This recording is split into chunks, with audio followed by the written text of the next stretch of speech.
At 4 o'clock, we get number 18, Michigan, who's 8-2, traveling to Maryland, who's 4-6. Michigan favored by 14 points in the Big Ten Network. Bryce Underwood has gone 155 at 252, thrown for 1,951 yards, 7 touchdowns, 5 interceptions.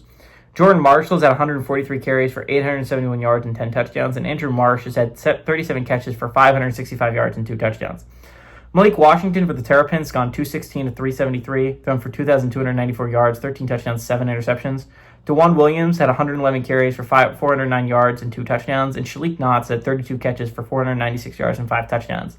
Michigan's 11-1 against the Terrapins all time. 8 games have gone to Michigan from 2015 to 2023. Michigan's 5-0 when traveling on the road to Maryland. They're 2-1 in one-possession football games against the Terrapins. And Locksley is 0-4 against the Wolverines. This would make it seem like this is a one-way series. It honestly has been. But ever since Locksley's taken over, I mean, like, the scores are not showing it, but I remember watching these games. Maryland has kept it tight. And these were Michigan teams that were competing for national titles. And this is Maryland teams that were barely competing for bowls. But Maryland has been able to keep it tight. Now, again, Maryland needs to win out to go to a bowl game this year. Michigan needs to win out and get help to go to the college football playoffs this year.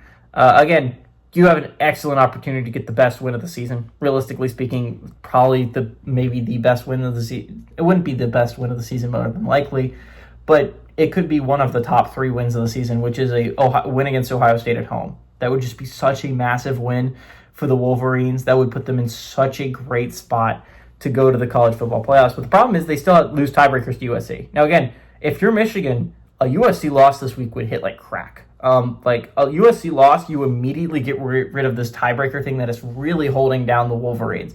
So if you're Michigan, damn are you an Oregon fan? Because if Oregon can win, that puts you in you win out and you're in the college football playoffs. Like, that's it. No questions asked for the Wolverines. I mean, like, it would legitimately put you in such an amazing spot if you're the Wolverines if you could get a win today, a win next week, and you get a USC loss to Oregon today. So you are just... That USC-Oregon game is such a massive game for the Wolverines to be watching heading into these last 2 weeks. Now, again, that being said, this Maryland game is a classic lookover game for the Wolverines. They almost got last week against Northwestern. I think we don't talk about that enough. Again, this is a Michigan team that's just straight up not that good. Again, Michigan would still lose tiebreakers to Oklahoma, and I think that's an important thing to point out, is that if Oklahoma wins out, I don't know if there's a spot in the playoffs for Michigan outside of, again, the win over Ohio State would do numbers, right? Like that could put them ahead of Bama. But again, it could put them in a rough spot trying to make the playoffs. Keep in mind that Oklahoma tiebreaker is still important going forward.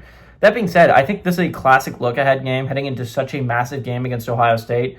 I think Maryland wins this one. This is a must-win game. Their backs are against the wall. I don't think this is a Maryland team as bad as this 4-6 record indicates.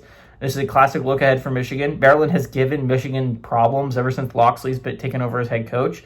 I don't think Sherrod Moore has this team quite as locked in as they need to be moving forward. And I think this is a classic look ahead game that results in a Terrapins upset. Give me the Terrapins to win and storm the field in College Park.